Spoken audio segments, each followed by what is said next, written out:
Notre Dame head coach Marcus Freeman met with the media on Thursday. We've got a lot to discuss from that with Eric Hansen and Tyler Horka. Folks, please hit the thumbs up on this video and subscribe to the Blue and Gold YouTube channel if you have not done so yet. And of course, go to blueandgold.com for so much more Fighting Irish football coverage. We're just going to go ahead and dive into this. The injury updates, the big ones are Noah Burnett is questionable, maybe probable, and then Tyler, Jaden Greathouse out for this game after being questionable on Monday. Yeah, so obviously two key guys for Notre Dame in two key areas. Jaden Greathouse is your number one slot receiver. He's your starter when he's healthy, but the fact of the matter is he has not been healthy for a couple weeks now. Missed the Boise State game. He's going to miss the NC State game. Shades of his true freshman season when he was really a standout player, scored a couple touchdowns in his very first game against Navy.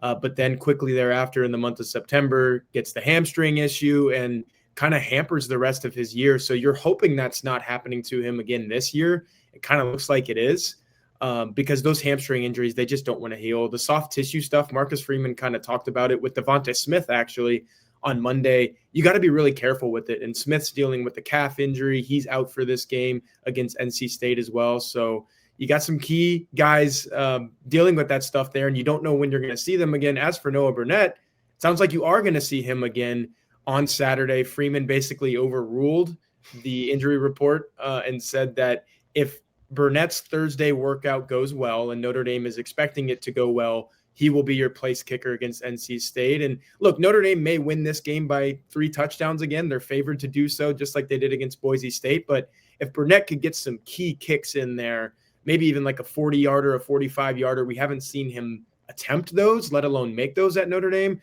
That could go a long way heading into what should be a closer game against USC in a week.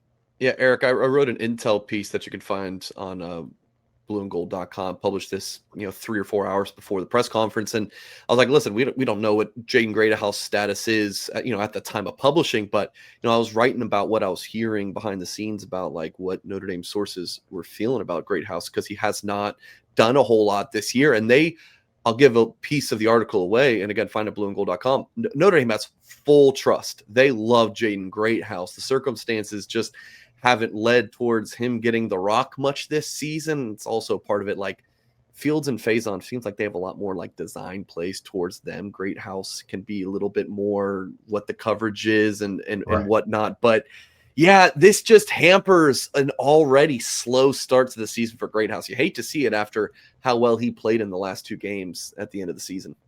Yeah, and of course there's always either curious or conspiracy theorists that say, well, wait, maybe he's redshirting so he can transfer and jump in the portal and save his year. That's not the game plan here. I did talk to Mike Brown, the wide receivers coach, on Tuesday, and he acknowledged there's some frustration on Jaden Greathouse's part, and they've talked through it, not in terms of wanting to transfer, but just in terms, how can I become more involved in the offense? First, he's got to get healthy, but once he does, I think we will see, as the playbook continues to open up, I think we're going to see Jaden Greathouse a lot in the red zone. I mean, he's such a good guy with the physicality, so different than Will Pauling as far as a slot receiver, how he's built and being able to shield the defender away from the ball with his body. I just think we're going to be talking about Jaden Greathouse a lot in November and the end of October. Yesterday, Tyler, you wrote this article. It was a mailbag type story where Notre Dame fans were asking you questions, and one of them was, will Kenny Minchey be on the 2026 roster? If he is, great, but there's really no reason for him to be, right, Tyler? Yeah, especially if he gets that Notre Dame degree, which I'm sure he's in line for either at the end of this semester, probably at the end of the spring. I'd say that would be more likely. But I guess we're going to talk transfer portal here in the next segment after that, so we can get into the timeline of things. But timeline aside, Kenny Minchey, there's really no reason football-wise for him to be at Notre Dame. You're right, Mike, because we have to say that this has everything to do with CJ Carr as well. And there was a world in which CJ Carr wins the starting job, as he did, but just kind of craps the bed essentially against Miami and Texas A&M. And you're all of a sudden going, did we make the right decision in naming CJ Carr the Notre Dame starting quarterback? Should we put Kenny Minchey in there? I think people thought that was a real possibility. But as we sit here on October 9th, it's not. CJ Carr is one of the best quarterbacks in college football, let alone one of the best redshirt freshmen in college football. The touchdowns, the passer rating, the decision-making, what he's doing at the line of scrimmage, all of it screams this guy is going to be your starter, not just this season, but in 2026 as well. And we've got people on our message board asking, is this guy going to go to the NFL after his third full season at Notre Dame, which would be at the end of 2026? So Kenny Minchey is absolutely a college football starter somewhere. It's just not looking like that's going to be at Notre Dame. And he should go find where that place is because he deserves it. Much like Steve Angeli, who was playing exceptionally well through 2 or 3 games this season. Kenny Minchey has that kind of potential at a program like Syracuse or something of the sort in the ACC, or I don't know, like a Power 4 program. I truly believe Kenny Minchey could be the starter. So he deserves to leave and go be that. And Notre Dame fans should support him in that endeavor because he's given a lot to Notre Dame over the last 3 years. Eric, what's your take? I loved your intel piece on it, and I won't give it away. You talked about what was this competition close or not.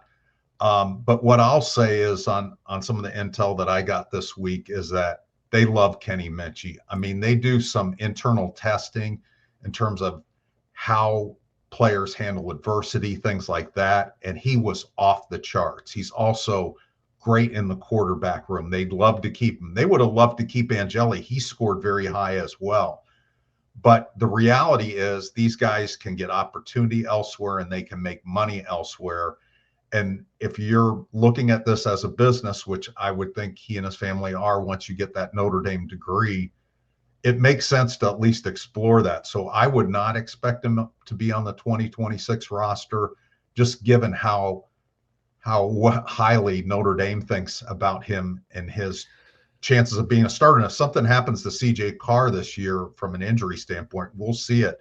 I mean, they believe that they can get to the playoff and win in the playoff with Kenny Minchey. Disclaimer for those who are triggered by this discussion, I apologize greatly, but listen, we don't work for the school, right? Like we can have this conversation. Should the team right now? No, but I feel like we can look ahead and speculate on this. Oh man, my head is spinning, Eric. It seems like every other week there's some new, a rule that's come out. So Marcus Freeman commented on a couple of things that are new.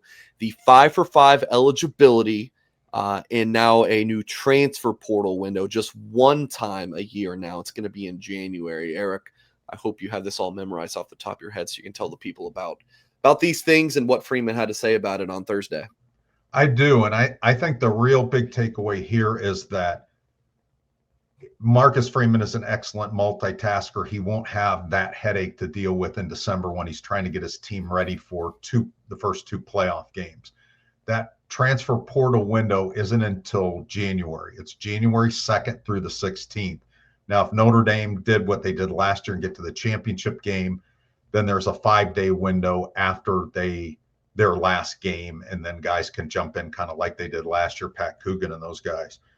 But the difference is just no spring window, right? And no spring window either. So you've reduced the 30-day December window, the 10-day spring window down to 15 days in January. So it's not just 2 into 1. It's a smaller window, and it's also after, there's so many kids that were opting out of bowl games, even some playoff games, because of the timing of the window. Now, with it being January 2nd, you won't have to deal with that. And again, Marcus brought in 8 transfers. So he's trying to entertain these guys and woo these guys when he's trying to get his team ready to play Indiana and play Georgia.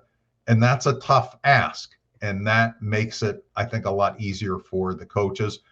And it narrows it down for the players. They don't have the leverage they did with that spring period. That was a big leverage time for, hey, I want more money kind of thing.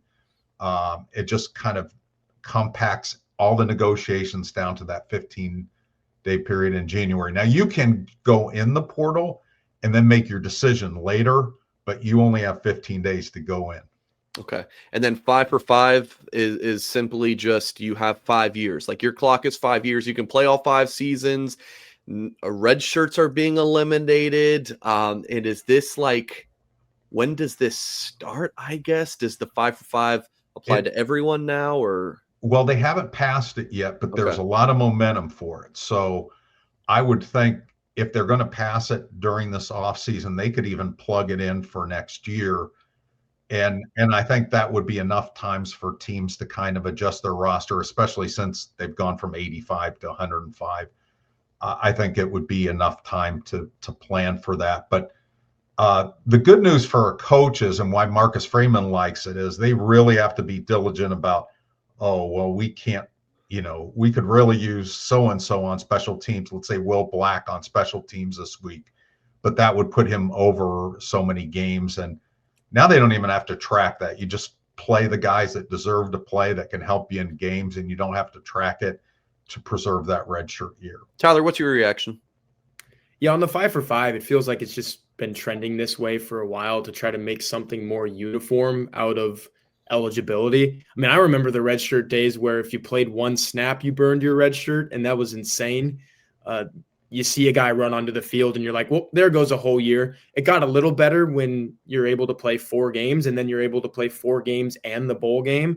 But now it's, yeah, like you were saying, Mike or Eric, you need somebody to go out there on special teams. You don't feel bad about letting them go play. And that can honestly facilitate and foster like the maturation of a kid's career. Like we might have seen Will Black by now play some football on Saturdays if it wasn't so costly for him to burn a year of eligibility to do that 4 or 5 Saturdays. So it's not like you're going to throw Will Black out there a lot more than you would have with this, but you can now, and there's a freedom to do that. And I think that's something that is weighing over coaching staffs' heads all the time.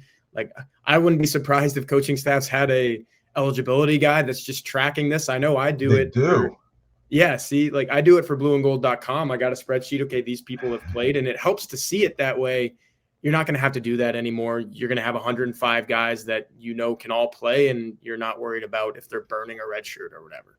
Here's some guys that would really benefit from this. For example, Jadon Blair, Ethan Long, Cree Thomas. Yeah. Just throw them out there on special teams. Yeah.